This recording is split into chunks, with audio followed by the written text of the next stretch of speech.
नमस्कार दोस्तों, target with PS Parihar channel में आपका स्वागत है। सुबह की इस वीडियो में ऐसी सूचनाएं होती हैं जो विभिन्न समाचार पत्रों पर छवि होती है और विद्यार्थियों के लिए आवश्यक होती हैं। तो आइए शुरू करते हैं और देख लेते हैं कि आज की इस वीडियो में ऐसी कौन कौन सी सूचनाएं। तो वीडियो जल्दी से लाइक कर दें, शेयर कर दें। जिन छात्रों ने चैनल को अभी भी सब्सक्राइब ना किया हो जल्दी से सब्सक्राइब कर लें ताकि आप लोगों को भी इसी तरीके के ऑथेंटिक अपडेट्स मिलती रहें।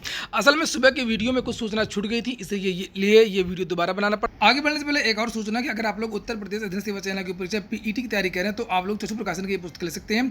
चक्षु प्रकाशन की ये प्रैक्टिस सेट बुक है जिसमें 20 प्रैक्टिस सेट है और 1950 से ज़्यादा प्रश्न दिए हुए हैं बहुविकल्पी। इस पुस्तक की खासियत ये है कि ये यूपी SSC पीईटी के पैटर्न पर तैयार की गई है और इसमें जो उत्तरों की जो व्याख्या है वो काफ़ी सटीक और काफ़ी विस्तृत है। यहाँ पर आप लोग देख सकते हैं ये प्रैक्टिस सेट पेपर नंबर 1 है और यहाँ पर बहुत सारे जो क्वेश्चन है वो दिए हैं। और इस पुस्तक में जिस तरीके से यूपी SSC की पुरानी परीक्षाएं हुई हैं, जो पैटर्न है उस हिसाब से इसको तैयार किया गया है। और ऑफलाइन यानी कि सभी कापी किताबों की दुकानों में ये पुस्तक देखने को मिल जाएगी आप लोगों को। और अगर आप लोग ऑनलाइन लेना चाहते हैं तो उसकी जो लिंक है मैंने डिस्क्रिप्शन बॉक्स में दे दी है, वहां पर जाकर के आप लोग ऑनलाइन भी मंगवा सकते हैं। प्रैक्टिस सेट के साथ साथ में अगर आप लोग चाहें तो संपूर्ण गाइड भी ले सकते हैं। चक्षु प्रकाशन की संपूर्ण गाइड भी पीईटी की आती है जिसमें पूरा स्टडी मटेरियल दिया हुआ है। तो चलिए शुरू करते हैं। सबसे पहले बात कर लेते हैं उत्तर प्रदेश अधीनस्थ सेवा चयन आयोग की एक महत्वपूर्ण सूचना है। और सूचना ये है कि यूपी SSC की एक परीक्षा 2016 में हुई थी, उसका परिणाम अभी तक नहीं आया है। 5 साल होने को है और ये भर्ती है लोअर 2016। इसके बारे में सरकार की तरफ से कभी भी कोई स्पष्ट जानकारी नहीं दी गई। जब भी विद्यार्थी धरना प्रदर्शन करते हैं तो ये कह दिया जाता है कि अगले हफ्ते या 10-15 दिन में आप लोगों को जो रिजल्ट बन करके तैयार हो जाएगा। कभी तकनीकी की जो समस्या थी वो थी, कभी कुछ और समस्या थी। बहुत सारी समस्याएं इस भर्ती में रहीं, लेकिन ये भर्ती जो है वो क्लियर नहीं हो पाई। बहुत सारे जो परिणाम है इस बीच जारी हुए, बीच में जो परीक्षाएं बाद में हुई हैं उनके परिणाम जारी किए गए हैं और इसकी परीक्षा भी पहले हो चुकी है और इसका परिणाम जारी नहीं हो रहा है। तो ये विद्यार्थी कल जा रहे हैं। मुझसे विद्यार्थी ने रिक्वेस्ट किया, सर आप अपने चैनल के माध्यम से ज़्यादा से ज़्यादा विद्यार्थियों को सूचित करें ताकि ज़्यादा से ज़्यादा विद्यार्थी वहाँ पर पहुँचे। तो आप लोग यहाँ पर पहुँचिए ज़रूर। मैं यूपी SSC के बारे में हमेशा से कहता रहता हूँ कि यूपी SSC में बहुत कम विद्यार्थी पहुँचा करते हैं, इसलिए आप कितनी भी दूर जिलों के विद्यार्थी हैं, केवल बैठने से काम नहीं चलेगा, आपको जाना होगा। पिछली बार भी विद्यार्थी गए थे, पिछले महीने भी लोअर के लिए धरना प्रदर्शन हुआ था। तब ये कहा गया था कि 10-12 दिन में आप लोगों को जो रिजल्ट है वो जारी कर दिया जाएगा, लेकिन रिजल्ट जारी नहीं हुआ और विद्यार्थियों की संख्या काफ़ी कम थी। तो इस बार ऐसा नहीं होना चाहिए। बहुत सारे हजारों लोगों ने इसकी परीक्षा दी है और बहुत कम विद्यार्थी पहुंचते हैं, इसलिए आप लोग ज़्यादा से ज़्यादा संख्या में वहाँ पर पहुँचे ताकि कुछ दबाव बन सके। इस वैसे भी सरकार दबाव में है और आपका जो परिणाम है वो जल्द जारी होती है। यहाँ पर देख लीजिए लिखा है वो कितने बजे पहुँचना है। आप लोगों को यहाँ पर 10 बजे पहुँचना है। लिखा है उत्तर प्रदेश अधीनस्थ सेवा चयन आयोग पिकअप भवन में ही पहुँचना है रिजल्ट और ज्वाइनिंग के लिए। एक बात और बता दूं कि इस वीडियो को आप लोग ज़्यादा से ज़्यादा शेयर भी कर दें ताकि जो विद्यार्थी इस चैनल से नहीं जुड़े हैं उनको भी मालूम चल जाए इस धरना प्रदर्शन के बारे में। और अब बात कर लेते हैं कि आजकल लगातार अधिकारियों के, मंत्रियों के लगातार बयान आ रहे हैं। ये जो लगातार धरना प्रदर्शन हो रहे हैं और रोजगार के मुद्दे पर सरकार की किरकिरी हो रही है। विद्यार्थी लगातार सभी भर्ती बोर्डों को घेर रहे हैं, चयन बोर्ड पर जो संस्थाएं हैं उन पर सवाल उठा रहे हैं। इसी वजह से है या इसमें कुछ वास्तविकता भी है, ये आने वाले समय में पता चलेगी कि जब ये भर्तियां आ जाएंगी। फिलहाल अभी कुछ दिनों पहले अपर मुख्य सचिव का बयान आया था, उसके बाद में स्कूली शिक्षा महानिदेशक का बयान आया, उसके बाद में कल जो है उत्तर प्रदेश के मुख्यमंत्री उनका बयान आया और अब जो ताज़ा बयान जो बचे हुए एक लोग थे वो थे डॉक्टर दिनेश शर्मा, उत्तर प्रदेश के उप मुख्यमंत्री हैं। उनका भी बयान आया है कि 75,000 1 लाख हम नई भर्तियां करेंगे और सबसे ज़्यादा जो भर्तियां होंगी वो शिक्षकों की होंगी, शिक्षा के क्षेत्र की होंगी। ये देखिए यहाँ पर लिखा हुआ है कि उप मुख्यमंत्री दिनेश शर्मा ने कहा कि शिक्षा के क्षेत्र में की जानी है सर्वाधिक नौकरियां।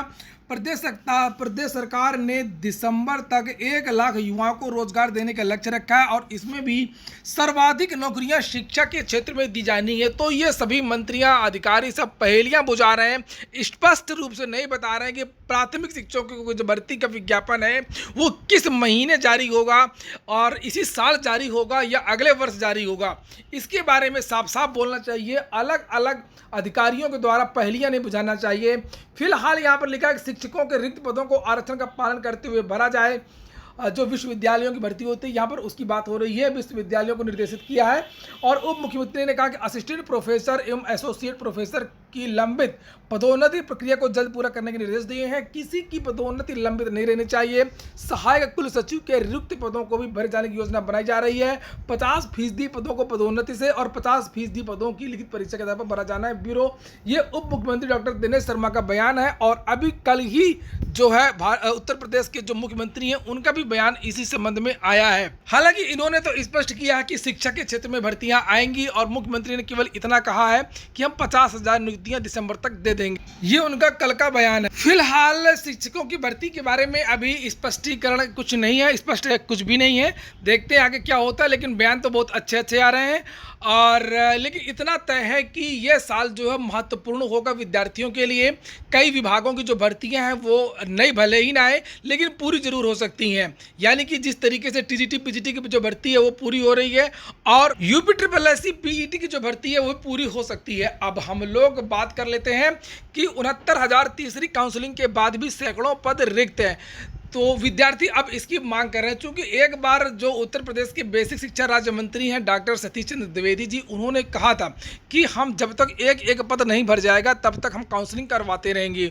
विद्यार्थियों ने इसी बात को पकड़ लिया है और विद्यार्थियों ने कहा है कि जो ये तीसरी काउंसलिंग हो रही है, जो 6600 अभ्यर्थियों को जो नियुक्ति पत्र दिया जा रहा है, इसमें भी लगभग 600 विद्यार्थी नहीं आए, 600 पद रिक्त हैं। इस पर भी चौथी काउंसलिंग करवाई जाए। ये देखिए लिखा हुआ है कि तीसरे चरण में खाली रह गए पदों को भरने के लिए चौथी काउंसलिंग की मांग की है। प्रदेश के परिषदीय विद्यालयों के लिए 69,000 शिक्षक भर्ती में 3 चरण की काउंसलिंग के बाद खाली पदों को भरने के लिए अब कम मेरिट के अभ्यर्थियों ने चौथी काउंसलिंग कराए जाने की मांग की है। शिक्षक भर्ती के अभ्यर्थियों ने प्रदेश सरकार एवं बेसिक शिक्षा मंत्री से खाली पदों को भरने के लिए एक और काउंसलिंग कराने की मांग की है। मांग करने वाले अभ्यर्थियों का कहना है कि लगभग 600 सीट अभ्यर्थियों के अनुपस्थित रहने के कारण खाली रह गई है। ऐसे में एक और काउंसलिंग करके सीटों को भरा जाए। बात कर लेते हैं अब कुछ अन्य राज्यों की, चूंकि बहुत सारे विद्यार्थियों की लगातार शिकायतें रहती हैं कि सर जो कम से कम जो बड़ी महत्वपूर्ण जो खबरें हैं वो अन्य राज्यों की वो भी दिया करें भर्तियों के संबंध में।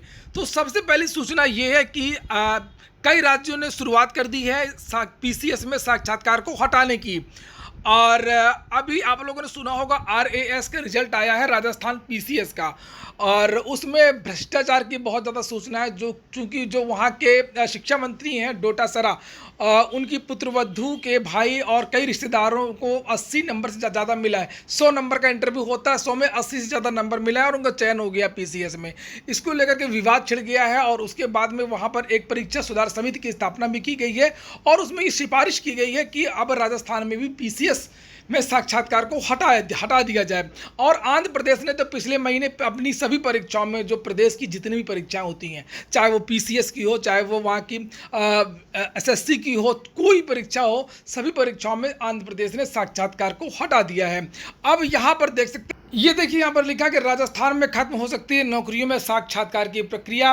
राजस्थान लोक सेवा आयोग में साक्षात्कार में अधिक नंबर दिलाने के नाम पर लाखों रुपए की घूस का मामला सामने आने के बाद ये चर्चा निकल पड़ी है कि प्रदेश में सभी तरह की नौकरियों में इंटरव्यू प्रक्रिया को ही समाप्त कर दिया जाए। और इस बात को आंध्र प्रदेश सरकार के 26 जून के ऐतिहासिक फैसले से भी बल मिल रहा है, जिसके जरिए वहाँ की सरकार ने पारदर्शिता के मद्देनजर आंध्र प्रदेश लोक सेवा आयोग द्वारा आयोजित होने वाली सभी परीक्षाओं सहित सभी परीक्षाओं में साक्षात्कार बंद कर दिए गए हैं। और राजस्थान लोक सेवा आयोग के अध्यक्ष रहे ML कुमावत अभी प्रदेश में परीक्षा सुधार समिति के अध्यक्ष हैं। कुमावत जब आयोग में अध्यक्ष थे तब उन्होंने आंध्र प्रदेश लोक सेवा आयोग के मॉडल पर काम किया था।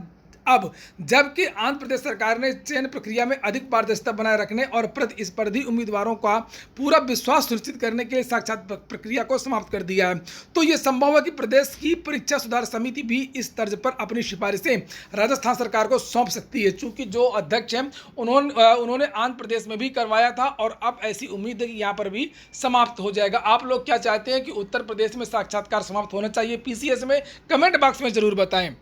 लिखा हुआ है कि आंध्र प्रदेश सरकार का यह है ऐतिहासिक फैसला। और यहाँ पर लिखा है कि सरकारी नौकरियों की भर्ती जो भी होती है, ग्रुप 1 की सेवाओं तथा अन्य सभी प्रतियोगी परीक्षाओं के लिए साक्षात्कार को पूरी तरीके से समाप्त कर दिया गया है। और आंध्र प्रदेश सरकार ने चयन प्रक्रिया में पारदर्शिता बनाए रखने और अभ्यर्थियों में विश्वास जागृत करने के लिए यह निर्णय लिया है। फैसले के लागू होने के बाद आंध्र प्रदेश लोक सेवा आयोग द्वारा आयोजित सभी परीक्षाओं के लिए अब कोई साक्षात्कार नहीं होगा। लिखा बेरोजगार महासंघ की भी यही मांग है। आरएस 2018 में इंटरव्यू से जो समस्याएं उत्पन्न हुई थी उसको लेकर के यहाँ पर चर्चा की गई है। अगली सूचना है बिहार का। बिहार के छात्रों के लिए बहुत बड़ी खुशखबरी है। विद्यार्थियों का इंतजार समाप्त हो गया है। सरकार ने मंजूरी दी है कि अब वहां पर प्रतियोगी परीक्षाएं हो सकती हैं। वहां पर लॉकडाउन लगा हुआ था, अभी भी परीक्षाओं की रोक थी परीक्षाओं में। और यहाँ पर लिखा हुआ, ये देखिए, ये आज ही की न्यूज़ है, अभी अभी की लिखा हुआ है 22 जुलाई 2021 8:40 बिहार में प्रतियोगी परीक्षाएं आयोजित करने की मिल गई है छूट। नीचे लिखा हुआ है कि नियुक्ति के साथ विभिन्न पाठ्यक्रमों में प्रवेश के लिए राज्य में प्रतियोगिता परीक्षाएं होंगी। सरकार ने अनलॉक 4 के दिशा निर्देश में बदलाव करते हुए इसकी मंजूरी दे दी। लिखा हुआ है कि इस आदेश के बाद अब राज्य के अधीन आयोग, पार्षद, बोर्ड और अन्य समतुल्य संस्थानों द्वारा नियुक्ति के लिए प्रतियोगी परीक्षाएं ली जा सकेंगी। जो प्रतियोगी परीक्षाएं रुकी हुई थी विभिन्न आयोगों की, बोर्डों की, लेकिन व्यावसायिक पाठ्यक्रमों में प्रवेश या चयन के लिए प्रतियोगिता परीक्षाएं भी होंगी। मुख्य सचिव त्रिपुरारी शरण के हस्ताक्षर से गृह विभाग ने इसका आदेश जारी कर दिया है। परीक्षाएं कोविड प्रोटोकॉल के दिशा निर्देशों के तहत कराई जाएंगी। हालांकि इस संबंध में शिक्षा विभाग एसओपी जारी करेगा। उधर सरकार ने ऑनलाइन माध्यम से शिक्षण की व्यवस्था को प्राथमिकता देने की बात कही है। तो ठीक है दोस्तों, ये हो गया आज का वीडियो। अगर आपको अच्छा लगा, आपके काम का हो तो लाइक कर दें। जिन छात्रों ने चैनल को सब्सक्राइब ना किया हो सब्सक्राइब कर लें। पूरा वीडियो सुनने के लिए बहुत बहुत धन्यवाद।